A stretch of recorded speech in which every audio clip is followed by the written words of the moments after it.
അസ്സലാമു അലൈക്കും വറഹ്മത്തുള്ളാഹി തആല വബറകാതുഹു. സ്നേഹത്തോടെ ഉമ്മ അവൾക്ക് ഭക്ഷണം വിളമ്പിക്കൊടുത്തു. രണ്ടുപേരും ഒരുമിച്ച് ഭക്ഷണം കഴിച്ചു. ജസീർ എവിടെ? ഉമ്മയുടെ ചോദ്യം കേട്ടപ്പോഴാണ് നാത്തൂൻ നോക്കിയത്. ഓനവിടെ ഫോണിലാ തോന്നുന്നുണ്ട്. കുറേ നേരമായല്ലോ, അകത്ത് കണ്ട് വരുന്ന കണ്ടിനു. പിന്നെ ഫോണിൽ എന്തോ ഓനക്കിപ്പോൾ ഇന്നേരം ആരോടെ സംസാരിക്കാനേ. ജസീറേ, ഉമ്മ വിളിക്കുന്നു. ഉമ്മ, ഓൻ കേൾക്കൂല, ഓൻ അപ്പുറത്താണ്. ഓ, ഇവനക്ക് വേഗം ഭക്ഷണം കഴിച്ചിട്ട് പോയി കിടന്നൂടെ? സമയം എത്രയായി? ആ കുട്ടി എത്ര നേരമായി ഇങ്ങനെ കാത്തു നിൽക്കണ്? വാ ഹാദിയ, നമുക്ക് പോകാം. അങ്ങനെ നാത്തൂന് അവളെ റൂമിലേക്ക് കൊണ്ടാക്കി കൊടുത്തു. തൻ്റെ ഭർത്താവിനെ കാത്തുകൊണ്ട് അവളിരുന്നു. അവൾക്ക് പേടിയായിരുന്നു. പഠിച്ചോനെ, എങ്ങനത്തെ സ്വഭാവക്കാരനാണാവോ? ആ, എന്നേം വിളിക്കാം. ഓക്കെ ഓക്കെ എന്ന് പറഞ്ഞുകൊണ്ട് അതാ ജസീർ കയറി വരുന്നു. ഹാദിയ, എന്തൊക്കെ റാഹത്തല്ലേ? എന്താ ഇങ്ങനെ പേടിച്ചിരിക്കുന്നത്? ഹാദിയ, എനിക്ക് നിന്നോട് കുറച്ച് കാര്യങ്ങൾ പറയാനുണ്ട്. അവൾ പ്രതീക്ഷിച്ചത് മറ്റെന്തൊക്കെയായിരുന്നു. അത് തന്നെ സ്നേഹത്തോടെ തൻ്റെ അരികിലേക്ക് ചേർത്ത് നിർത്തുന്ന ഭർത്താവ്, തലയിൽ കൈവച്ച് ചൊല്ലുവാനുള്ള ആ ദിക്ർ ചൊല്ലുന്ന ഭർത്താവ്, 2 റക്അത്ത് സുന്നത്ത് നിസ്കരിക്കുന്ന ഭർത്താവ്. പക്ഷേ അതൊന്നും അവൾ അവിടെ കണ്ടില്ല. ഒരു നിമിഷം അവൾ ആശ്വസിച്ചു. ഉസ്താദൊന്നല്ലല്ലോ, ഉസ്താദുമാരമ്പലല്ലേ അതൊക്കെ ഉണ്ടാകുക. ഇതിപ്പോൾ ഉസ്താദൊന്നല്ലല്ലോ, ഒരു സാധാരണക്കാരനല്ലേ. ആയിക്കോട്ടെ, എന്നാലും 5 വക്ത് നിസ്കാരെങ്കിലും ഉണ്ടായാൽ മതി, അതും നല്ല കാര്യം. അവൾ അങ്ങനെ മനസ്സിൽ വിചാരിച്ചു. ഏറെ പ്രതീക്ഷയോടെയാണ് ഹാദിയ പുളിക്കൽ തറവാട്ടിലേക്ക് കയറി വന്നത്. ഇവിടുത്തെ മരുമകളായി, ജസീറിൻ്റെ ഭാര്യയായി എത്തിയത്. പക്ഷേ തൻ്റെ സ്വപ്നങ്ങൾ താൻ വിചാരിച്ച പോലെയൊന്നും അല്ലല്ലോ ഇവിടെ. അതെ, ആദ്യ രാത്രി തന്നെ തന്നോട് വലിയൊരു സ്നേഹത്തിലൊന്നും പെരുമാറുന്നില്ലല്ലോ റബ്ബേ. ഇൻഷാ അല്ലാ നാളൊക്കെ ശരിയായിരിക്കും. എനിക്ക് നിന്നോട് കാര്യങ്ങൾ പറയാനുണ്ടെന്ന് പറഞ്ഞല്ലോ, ഞാൻ പറയാം. അവൻ ആ ബെഡിലേക്ക് കിടന്നു. എന്നിട്ട് ഒരു ദീർഘനിശ്വാസം വിട്ടു. അതെ, അവളെ വല്ലാതെ ശ്രദ്ധിച്ചില്ല. അവൾ ആ വാതിലിൻ്റെ മൂലക്കിൽ അവിടെ തന്നെ നിൽക്കുകയാണ്. അവളെ ഒന്ന് പിടിച്ചു കൊണ്ടുപോവുകയോ അവിടെ ഇരുത്തുകയോ ഒന്നും ചെയ്തില്ല. അവൾ അക്ഷമയോടെ ദയനീയമായി അവനെ നോക്കി. റബ്ബേ, എത്ര നേരമായി നിൽക്കുന്നു? എന്താ, നിന്ന് കുഴങ്ങിയോ? അവൻ എഴുന്നേറ്റ് അതാ അവളോട് പറയുന്നു. ഹാദിയ, എനിക്ക് നിന്നോട് കുറച്ച് കാര്യങ്ങൾ പറയണ്ടെന്ന് ഞാൻ പറഞ്ഞല്ലോ. അതെന്താണെന്ന് നീ കേൾക്കണം. അതായത്, ഈ മുറിയുടെ പുറത്ത് മാത്രമാണ് നീ എനിക്ക് ഭാര്യ. എനിക്ക് മറ്റുള്ളവരുടെ മുമ്പിൽ പ്രദർശിപ്പിക്കാൻ വേണ്ടിയുള്ള ഒരു ട്രോഫി വൈഫ്. എന്താ, അത് നിനക്ക് സമ്മതാണോ? ഒരു നിമിഷം അവൾ ഞെട്ടിപ്പോയി. റബ്ബേ, പ്രതീക്ഷയോടെ ഈ വീട്ടിലേക്ക് കടന്നു വന്നിട്ട് ഇങ്ങനെയാണോ റബ്ബേ? അവൾക്ക് വിശ്വസിക്കാൻ കഴിഞ്ഞില്ല. അതെ, വിവാഹമെന്നൊക്കെ പറയുമ്പോൾ ഒരു പുതിയ ജീവിതം തുടങ്ങുകയാണ്. ആ ഒരു തുടക്കത്തിൽ തന്നെ കല്ലുകടിയാണോ? എന്നോട് പറഞ്ഞത് കേട്ടോ, ഈ മുറിയുടെ പുറത്ത് മാത്രമാണ് നീ എനിക്ക് ഭാര്യ എന്ന്. അല്ലാ, ഹാദിയക്ക് ഞാൻ പറഞ്ഞ് മനസ്സിലായോ? ഞെട്ടിക്കൊണ്ട് ഹാദിയ അവനെ നോക്കി. അതെ, വിവാഹശേഷം ഏറെ പ്രതീക്ഷയോടെയാണ് പുളിക്കൽ തറവാട്ടിലേക്ക് പടി കയറി വന്നത്. പക്ഷേ അവൻ്റെ ഓരോ വാക്കുകളും അവളിൽ ഞെട്ടലുളവാക്കി. എന്നാൽ ഒട്ടും ധൈര്യം ചോരാതെ തന്നെ അവൾ ചോദിച്ചു, പിന്നെ എന്തിനായിരുന്നു ഈ ഒരു വിവാഹം? ഇത്രയും ആളെ വിളിച്ചു കൂട്ടിയിട്ട് എന്തിനായിരുന്നു ഇങ്ങനൊരു വിവാഹം? അവളുടെ ശബ്ദമിടറി. അതെ, പുളിക്കൽ തറവാടിന് അന്തസ്സിനും പാരമ്പര്യത്തിനും എൻ്റെ സോഷ്യൽ സ്റ്റാറ്റസിനും ചേർന്ന ഒരു ഭാര്യ. അതെ, എനിക്ക് വേണമായിരുന്നു. നീ അതിന് യോജിച്ചവളാണെന്ന് എനിക്ക് തോന്നി. അവൻ നിസ്സാരമായി പറഞ്ഞു. ഇല്ല, ഞാൻ സമ്മതിക്കില്ല. എനിക്കുമില്ലേ സ്വപ്നങ്ങളും ആഗ്രഹങ്ങളൊക്കെ. എന്നെ എന്തിനു നിങ്ങൾ ഭാര്യയാക്കി കൊണ്ടുവന്നത്? എന്തിനായിരുന്നു ഈ ചതി? ഹാദിയുടെ കണ്ണുകൾ നിറഞ്ഞൊഴുകി. ചതിയോ? നിനക്ക് കിട്ടുന്ന സൗഭാഗ്യങ്ങളല്ലേ ഇതൊക്കെ? പിന്നെ നിങ്ങളുടെ ഫാമിലി വലുതായിരിക്കാം, നിങ്ങളുടെ തറവാടും, പക്ഷേ എന്തൊക്കെ തന്നെയാലും ഈ ഒരു വീടിൻ്റെ പകുതിയോളെ അതൊക്കെ വരുള്ളൂ. അതുപോരാതെ ഞാൻ നിനക്ക് അണിയിച്ച മഹർ, ഈ മഹറിൻ്റെ വില നിനക്ക് എത്രയാണെന്നറിയോ? നീ കൊണ്ടുവന്ന സ്വർണം എത്രയൊക്കെ തന്നെ ആയാലും അതിനോളം വരില്ല മോളെ. പിന്നെ എനിക്ക് നിന്നോട് ദേഷ്യമൊന്നുമില്ല. ഈ വീട്ടിലെ എല്ലാ സൗഭാഗ്യങ്ങളും നിനക്കുണ്ടാവും, പോരെ?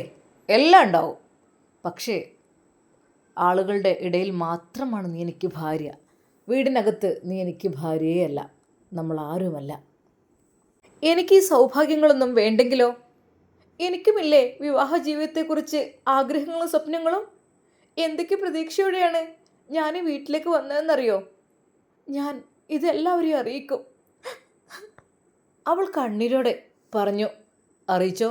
പക്ഷേ അറിയിച്ചു കഴിഞ്ഞാൽ പിന്നെ നിൻ്റെ ഹാർട്ട് അറ്റാക്ക് കഴിഞ്ഞ പിതാവ്, നിനക്ക് വേണ്ടി കണ്ണീരൊഴുക്കുന്ന മാതാവ്, അവരുടെയൊക്കെ ജീവനറ്റ ശരീരമായിരിക്കും നീ കാണുക. പിന്നെ എന്നും രണ്ടാം കെട്ടുകാരി എന്നുള്ള പേരിലാണ് നീ അറിയപ്പെടുക. നീ അങ്ങോട്ട് തിരിച്ചു ചെല്ലുമ്പോൾ എന്തൊക്കെ തന്നെയാലും നിൻ്റെ ഉപ്പാക്ക് വീണ്ടും അറ്റാക്ക് ഉണ്ടാകാൻ ചാൻസ് ഉണ്ട്. എന്തിനാണ് വെറുതെ മോളെ ഉപ്പാനെയും ഉമ്മാനെയും കൊല്ലുന്നത്? ഇവിടെ നിന്നൂടെ നിനക്ക് നല്ല പോലെ ഇവിടെ നിൽക്കാലോ. ആ ഉമ്മാക്കും ഉപ്പാക്കും എപ്പോഴും നീ എൻ്റെ കൂടെ സുഖമായി ജീവിക്കുകയാണെന്ന് തോന്നണം. അതിലൊരു കുറവും ഞാൻ വരുത്തില്ല. ഞാൻ പറഞ്ഞല്ലോ, നിനക്കുള്ള വേണ്ടതെല്ലാം ഞാൻ തരും. പക്ഷേ ഭാര്യ എന്ന പദവി അത് മാത്രം ഈ വീടിനുള്ളിൽ അലങ്കരിക്കാൻ തയ്യാറല്ല. ഈ റൂമിനുള്ളിൽ, വീട്ടിലൊക്കെ അതെ, എൻ്റെ പെങ്ങളുടെ നാത്തൂനായിട്ടും ഉമ്മയുടെ മരുമകളായിട്ടും അങ്ങനെയൊക്കെ, അനിയൻ്റെ മൂത്തച്ചിയായിട്ടും അങ്ങനെയൊക്കെ ഓക്കെ. പക്ഷേ ഭാര്യ ഈ റൂമിനകത്തില്ല കേട്ടോ. അപ്പോൾ എന്നെ വിലയ്ക്ക് വാങ്ങുകയായിരുന്നു അല്ലേ? ഒഴുകിയിറങ്ങുന്ന കണ്ണീർ തുടയ്ക്കാൻ പോലും അവൾ മറന്നുപോയി. എന്തിനാ എന്നെ എന്നാ നിങ്ങൾ കണ്ടെത്തിയത്? എന്തിനു വേണ്ടിയിട്ടായിരുന്നു വിവാഹ ജീവിതത്തിലേക്ക് ക്ഷണിച്ചതും എന്നെ കാണാൻ വന്നതൊക്കെ? അതൊക്കെ കാര്യം ഞാൻ പറയാം. നിനക്ക് നല്ല സൗന്ദര്യമുണ്ട്, സൗന്ദര്യമുള്ള കുട്ടിയാണ് നീ. അല്ല എന്ന് ആരും പറയില്ലല്ലോ. അതെ, നീലക്കണ്ണുള്ള രാജകുമാരി എന്ന് വരെ നിന്നെക്കൊണ്ട് ഇവിടെ എല്ലാവരും പറയുന്നത് കേട്ടു. സൗന്ദര്യം, ചെറുപ്പമാണ് നീ, അധികം പ്രായമായിട്ടില്ല, നല്ല വിദ്യാഭ്യാസം ഉണ്ട് അല്ലേ? പഠിക്കുന്ന കുട്ടിയാണല്ലോ. അതെ, പഠിപ്പുണ്ട്, നല്ല സ്വഭാവം. ജസീറിൻ്റെ ഭാര്യയാനുള്ള സ്ഥാനത്തിന് അലങ്കരിക്കാൻ പറ്റിയ എല്ലാ ഗുണങ്ങളും നിനക്കുണ്ട് ഹാദിയ. പക്ഷേ എൻ്റെ ജീവൻ്റെ പാതിയാവാൻ നിനക്ക് കഴിയില്ല. വിവാഹം കഴിഞ്ഞ് ആദ്യ രാത്രിയിൽ തന്നെ പുച്ഛത്തോടെ തന്നോട് പറയുന്ന ജസീറിനെ നോക്കി ഹാദിയ ഞെട്ടിപ്പോവുകയാണ് ചെയ്തത്. അതെ, അവനെ തന്നെ നോക്കി ദേഷ്യത്തോടെയും സങ്കടത്തോടെയും അവൾ സങ്കടപ്പെട്ടു. റബ്ബേ, ഞാൻ വീട്ടിലേക്ക് തിരിച്ചു പോയാൽ, അതെ, എൻ്റെ ഉപ്പാക്കെങ്ങാനും ഹാർട്ട് അറ്റാക്ക് സംഭവിച്ച്, അതും ഇത്ര വലിയൊരു കല്യാണമൊക്കെ നടത്തി പെട്ടെന്ന് അങ്ങോട്ട് കയറി ചെല്ലുമ്പോൾ, ഇവന് വേണ്ടെന്ന് പറഞ്ഞ് കയറി ചെല്ലുമ്പോൾ, അല്ലാ, എൻ്റെ ഉമ്മയുടെയും ഉപ്പയുടെയും ആയുസ് തന്നെയാണ് എനിക്ക് വലുത്. ഒരു നിമിഷം അവൾ ആശി ഉസ്താദിനെ ആലോചിച്ചു. റബ്ബേ, അല്ലാ, ഉസ്താദ് പറഞ്ഞിട്ടുണ്ട് ക്ഷമ ഈമാൻ്റെ ഭാഗമാണ്, ക്ഷമിക്കണം എന്നൊക്കെ. പക്ഷേ ഇത് ഞാൻ എങ്ങനെ? അല്ലാ, നീ എല്ലാം കാണുന്നുണ്ടല്ലോ. അവൾ ക്ഷമിച്ചു. അതെ, തൻ്റെ പ്രിയപ്പെട്ട മാതാപിതാക്കൾ എനിക്കെന്നും ജീവനോടെ വേണം, അവർക്ക് ആയുസ് വേണം. ഒരിക്കൽ പോലും എൻ്റെ ഉപ്പാക്ക് അറ്റാക്ക് ഉണ്ടാകാൻ പാടില്ല. എന്നോട് പറയുന്നത് കേട്ടില്ലേ? നിൻ്റെ ഉപ്പാക്ക് ഒരറ്റാക്ക് കഴിഞ്ഞല്ലേ ഇനിയും അറ്റാക്ക് ഉണ്ടാക്കി അദ്ദേഹത്തിന് കൊല്ലണോ? നീ ഇവിടുന്ന് പോയിട്ട് അതാണ് പറഞ്ഞത്. അല്ലാ, സാരല്ല, പഠിച്ചുകൊണ്ടല്ലോ എല്ലാം കാണുന്നത്. ഹാദിയ, പിന്നെ നിൻ്റെ ഇഷ്ടം പോലെ നിനക്ക് എങ്ങനെ ചെയ്തെടുക്കാം. പക്ഷെ ഒരു കാര്യം എനിക്ക് പറയാണ്ട്, നീ എൻ്റെ ബെഡിൽ കിടക്കുന്നത് എനിക്ക് ഇഷ്ടമല്ല. ഇവിടെ ഒഴികെ വേറെ എവിടെ വേണമെങ്കിലും ഈ മുറിയിൽ കിടക്കാം, എവിടെ വേണമെങ്കിലും. ഇത്രയും വിശാലമായ സെറ്റപ്പ് ചെയ്ത റൂം, എൻ്റെ ഈ ബെഡ് ഇത് നല്ല വിശാലമായതാണ്. പക്ഷേ ഈ ബെഡിലൊഴികെ ബാക്കി എല്ലായിടത്തും നിനക്ക് കിടക്കാം, ഇഷ്ടം പോലെ നിലത്ത് സ്ഥലമുണ്ട്. അതും പറഞ്ഞുകൊണ്ട് ജസീർ ലൈറ്റ് അണച്ച് ബെഡിൽ കയറി കിടന്നു. ആ ഇരുട്ടിൽ അതാ ഹാദിയ പകച്ചു നിന്നു. ഒരു 0 ബൾബിൻ്റെ ലൈറ്റ് പോലും ഇല്ലായിരുന്നു, ഫുള്ളും അവൻ ഓഫ് ചെയ്തിരുന്നു. ഒരുപാട് സ്വപ്നങ്ങളോടെ താൻ കടന്നു വന്ന വിവാഹ ജീവിതത്തിൻ്റെ അവസ്ഥയോർത്ത് അവളുടെ മിഴികൾ നിറഞ്ഞൊഴുകി. അതെ, സ്വർണ്ണക്കൂട്ടിൽ അടച്ച കിളിയെപ്പോലെ ഹാദിയ പിടഞ്ഞു. ജസീർ തീർത്ത ബന്ധനത്തിൽ നിന്ന് പുറത്തു കിടക്കാൻ ഹാദിയക്ക് സാധിക്കുമോ? ഒരേ സമയം ഹാദിയയെ സഹായിക്കുകയും വേദനിപ്പിക്കുകയും ചെയ്യുന്നതിന് പിന്നെയുള്ള ലക്ഷ്യം എന്തായിരിക്കും? അത് തന്നോട് സ്നേഹമുണ്ട്, പക്ഷേ വേദനിപ്പിക്കുന്നുണ്ട്. അല്ലാ, ഇനി എന്തൊക്കെ കടമ്പകൾ ആയിരിക്കും എനിക്ക് മുന്നിൽ വരാനുള്ളത്? എന്നാൽ പെട്ടെന്ന് അവൻ ലൈറ്റ് ഓൺ ചെയ്ത് അതാ കുളിച്ച് ഫ്രഷ് ആവാൻ ബാത്റൂമിലേക്ക് കയറി. അവളൊരു പ്രതിമയെപ്പോലെ ആ ബെഡിലൊന്ന് ഇരുന്നു പോയി. അവൾ ആ മുറി ആകമാനമൊന്ന് നോക്കി. റോസാപ്പൂക്കൾ കൊണ്ട് അലങ്കരിച്ച മണിയറ, സുഗന്ധം വരുത്തുന്ന കർട്ടൻസ്, മുറിയുടെ പല ഭാഗങ്ങളിലായിട്ട് അതിമനോഹരമായ ഓരോ അലങ്കാര വസ്തുക്കൾ, മുറിയിലധികം വെളിച്ചമില്ലാത്ത മഞ്ഞ ബൾബുകൾ. ഒരു നിമിഷം അവൾ വിചാരിച്ചു, എന്തിനാണിപ്പോൾ ലൈറ്റൊക്കെ ഓഫ് ചെയ്തത്? എന്നോടുള്ള പ്രതികാരം തീർക്കുവാനാണോ? കുറച്ച് സമയം മുമ്പ് ഈ മുറിയിലേക്ക് കയറി വരുമ്പോൾ ലോകത്തിലെ ഏറ്റവും ഭാഗ്യവതിയായ പെൺകുട്ടിയാണ് ഞാനെന്ന് വിചാരിച്ച ഹാദിയ ഇപ്പോൾ ജീവിതം തന്നെ ഒരു നാടകമായി മാറി എന്ന സത്യത്തെ പതിയെ അംഗീകരിക്കുകയായിരുന്നു. അവൾ വീണ്ടും ആ മുറിയെ നോക്കി. പണക്കൊഴുപ്പ് നിറഞ്ഞ ആർഭാടങ്ങൾ ക്രൂരമായ തമാശ പോലെ അവളെ നോക്കി ചിരിക്കുന്നു. സ്വർണ്ണക്കൂട്ടിൽ അകപ്പെട്ട കിളിയെപ്പോലെ ഹാദിയ വലഞ്ഞു. അവളുടെ വിവാഹ സ്വപ്നങ്ങൾ തച്ചുടഞ്ഞ് വീണിരിക്കുന്നു. എന്നാൽ ജസീർ എന്നെ പെണ്ണ് കാണാൻ വന്നപ്പോൾ, അതെ, എല്ലാവരും ഫ്രീക്കനാണ്, അങ്ങനെയാണ് ഇങ്ങനെയാണ് എന്നൊക്കെ പറഞ്ഞപ്പോൾ, അതെ, എനിക്ക് സുന്ദരമായ ജീവിതം ലഭിക്കുമല്ലോ എന്നോർത്ത് സന്തോഷിതായിരുന്നു. പക്ഷെ സൗഭാഗ്യങ്ങളെല്ലാം അവൾക്ക് ഭാരം പോലെ തോന്നിച്ചു. അത്രക്കും വലിയ തറവാട്ടുകാരാണ് പുളിക്കൽ തറവാട്ടുകാർ. പക്ഷേ സ്വന്തം ഭർത്താവിൻ്റെ സ്നേഹമില്ലെങ്കിൽ പിന്നെ എന്തുണ്ടായിട്ടും എന്ത്? ഇനിയും താമസിച്ചിട്ടില്ല. ഇനിയും ഇവിടെ നിന്ന് രക്ഷപ്പെടുവാൻ സമയമുണ്ട്.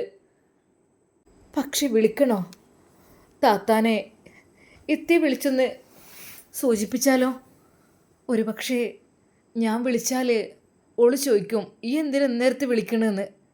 അപ്പോൾ എന്താ പറയുക? അപ്പം തന്നെ ഇത്താത്താക്ക് വിളിച്ചു.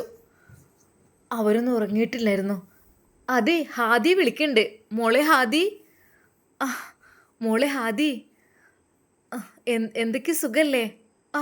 പിന്നെ മോളെ, നിനക്ക് കിട്ടിയ നല്ലൊരു ചെക്കനാണ് കേട്ടോ. നമ്മുടെ ഉപ്പാനോടും ഉമ്മാനോടൊക്കെ എന്തൊരു നല്ല കാര്യമാണെന്നോ. ഉപ്പാനോടൊക്കെ പറഞ്ഞിട്ടുണ്ട്, ഉപ്പ ഒന്നുകൊണ്ട് വിഷമിക്കണ്ട, പൊന്നു മോളെ ഞാൻ അവൾ നോക്കിക്കോളൂ, പൊന്നുപോലെ നോക്കും, ഒരിക്കലും നിങ്ങൾ വിഷമിക്കണ്ട. ഉപ്പ കരഞ്ഞപ്പോഴൊക്കെ അതാണ് പറഞ്ഞത്, ഉപ്പാൻ്റെ മോനായിട്ട് ഞാൻ ഉണ്ടല്ലോ, നിങ്ങളൊന്നുകൊണ്ട് വിഷമിക്കല്ലേ, ഞാൻ എല്ലാം അവളെ ഒരിക്കലും വിഷമിപ്പിക്കൂല. ഇത്താത്തമാരോടും ഒക്കെ നല്ല രീതിയിലാണ് അത്രേ പറഞ്ഞത്. എല്ലാവരോടും നല്ല സ്വഭാവം. മോളെ നിനക്ക് കെട്ടിപ്പോയതാണ് കേട്ടോ. അത്രക്കും വലിയ തറവാട്ടത്തെ ഒരു ചെക്കന് ഇത്രയും നല്ല സ്വഭാവമുള്ള ആളെ ഞങ്ങൾ കണ്ടിട്ടേ ഇല്ല.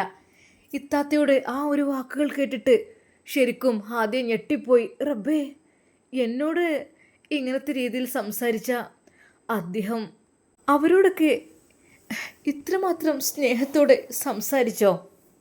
വളരെയധികം സന്തോഷത്തോടെ വീട്ടുകാർ പറഞ്ഞ ആ വാക്കുകൾ കേട്ട് ഹാദിയ തളർന്നു. പഠിച്ചോനെ, അവരുടെ എല്ലാം സന്തോഷമാണ്, അവർക്കൊക്കെ ഒത്തിരി ഇഷ്ടമാണ്, അവരോടൊക്കെ നല്ല സ്നേഹമാണ്. ഇത്താത്ത എന്തി ഹാദി? ഒരുപാട് സന്തോഷം അനുഭവിച്ചു നിൽക്കുന്ന ഇത്താത്തയെ തൻ്റെ മനസ്സിലെ വേദന അറിയിക്കാതിരിക്കാൻ അവൾ പാടുപെട്ടു. മോൾക്ക് സുഖമാവും, കാരണം നല്ലൊരു ചെക്കനാണ് മോൾക്ക് കിട്ടിയേക്കണത് കേട്ടോ. മോൾ ഒരിക്കലും വിഷമിക്കണ്ട, നല്ലൊരു മോനെ തന്നെ കിട്ടിയല്ലോ. ഞങ്ങളൊക്കെ അത് പറയായിരുന്നു, നമ്മളെ ഭർത്താക്കന്മാരെക്കാളൊക്കെ നല്ല സ്വഭാവമുള്ളൊരു മരുമകനാണ് കിട്ടിയിരിക്കണത്. കാരണം ഉപ്പാനോടൊക്കെ എന്ത് സ്നേഹമാണെന്നോ, സ്വന്തം മോനെ പോലെ തന്നെ ഉപ്പാനെ കെട്ടിപ്പിടിച്ച് ഉപ്പാനെ ആശ്വസിപ്പിച്ച്, ഉപ്പ ഒന്നുകൊണ്ട് വിഷമിക്കണ്ട, എല്ലാത്തിനും ഞാൻ കൂടെ ഉണ്ടാവും എന്നൊക്കെ പറഞ്ഞ് അങ്ങനെയൊക്കെ പറയുമ്പോഴേ എന്താ ചെയ്യ റബ്ബേ. പിന്നെ നമ്മുടെ നിൻ്റെ വലിയ ജ്യേഷ്ഠത്തിൻ്റെ മോള്, അവളെ ഇവൻ്റെ അനിയനെ കൊണ്ട് കെട്ടിക്കണമെന്നും പറയുന്നുണ്ട്. കാരണം ഓൾക്കിപ്പോൾ 18 ഓൻക്കൊരു അനിയനുണ്ടല്ലേ അവിടെ, അത് ഇവൻ തന്നെ പറഞ്ഞതാണ്, ജസീർ. നല്ല കുടുംബവും നല്ല ആൾക്കാരും ആണെങ്കിൽ എന്താ, ഇപ്പം സന്തോഷമായി, നമുക്ക് ഓനെക്കൊണ്ട് ഓളെയും കെട്ടിക്കാം. ഒരു നിമിഷം അവൾ ഞെട്ടിപ്പോയി. റബ്ബേ, എൻ്റെ ഇത്താത്തേൻ്റെ മോളും ഈ ഒരു തറവാട്ടിലേക്കോ? ഇല്ല, ഞാൻ അവൾക്ക് ഭയം തോന്നി.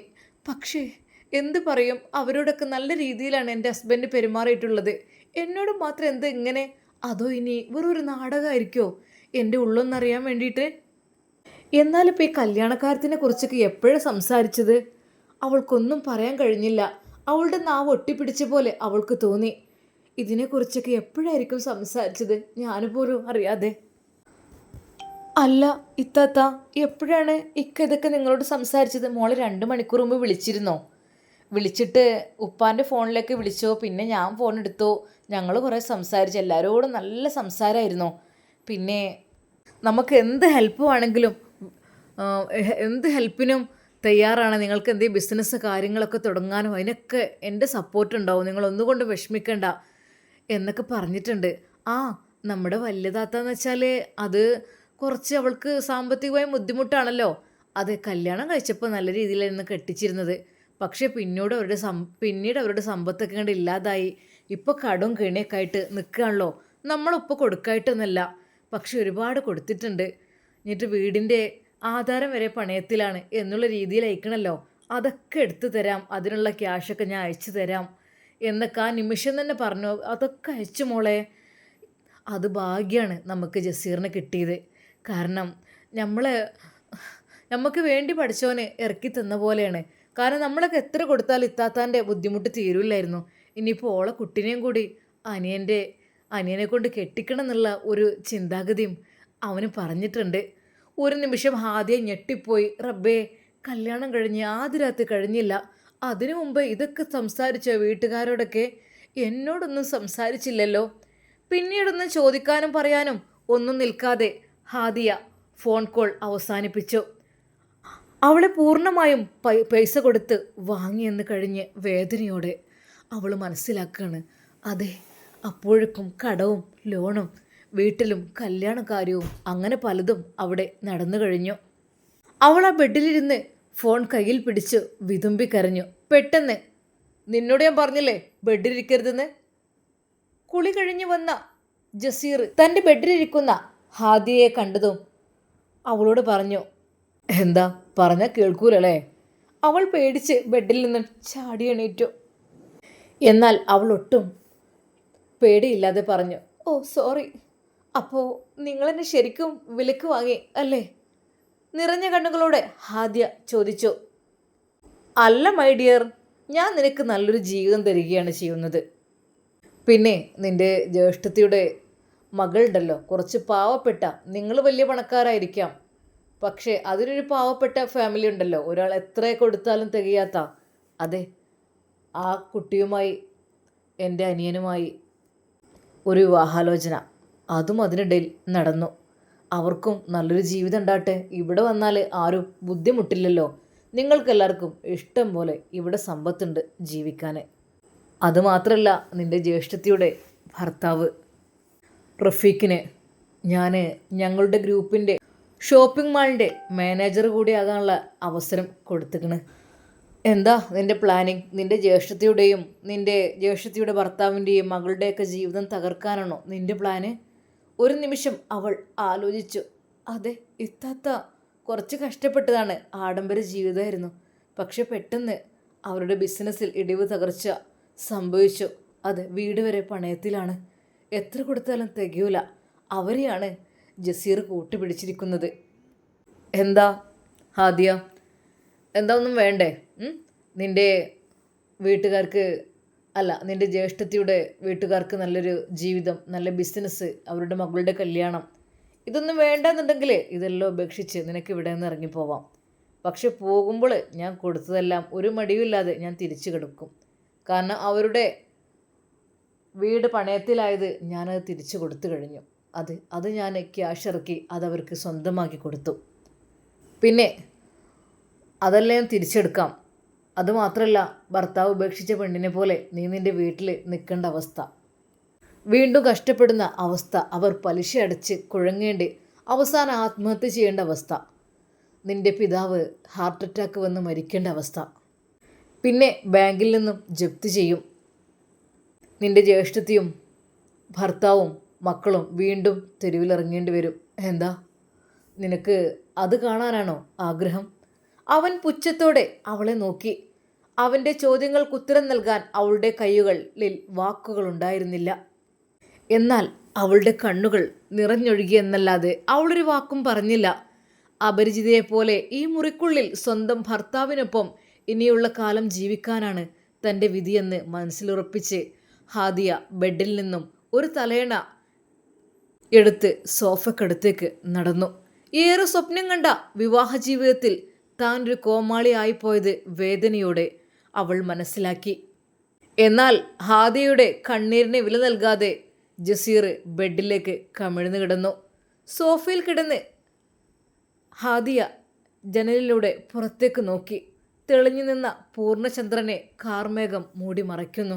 അപ്പോഴാണ് ജലനിൻ്റെ അടുത്ത് നിന്ന് ഒരു കാൽപെരുമാറ്റം അവൾ ശ്രദ്ധിച്ചത്. പെട്ടെന്ന് അവൾ എഴുന്നേറ്റു. അവൾക്ക് ഭയം തോന്നി. പതുക്കെ ജനാലയുടെ അരികിലേക്ക് ചെന്നു. അവിടെ നട്ടിരിക്കുന്ന അലങ്കാര ചെടികളുടെ ഇടയിൽ ഒരു നിഴൽ അവൾ കണ്ടു. അതെ, ജസീർ ഉറങ്ങി കൂർക്കം വലി തുടങ്ങിയിട്ടുണ്ട്.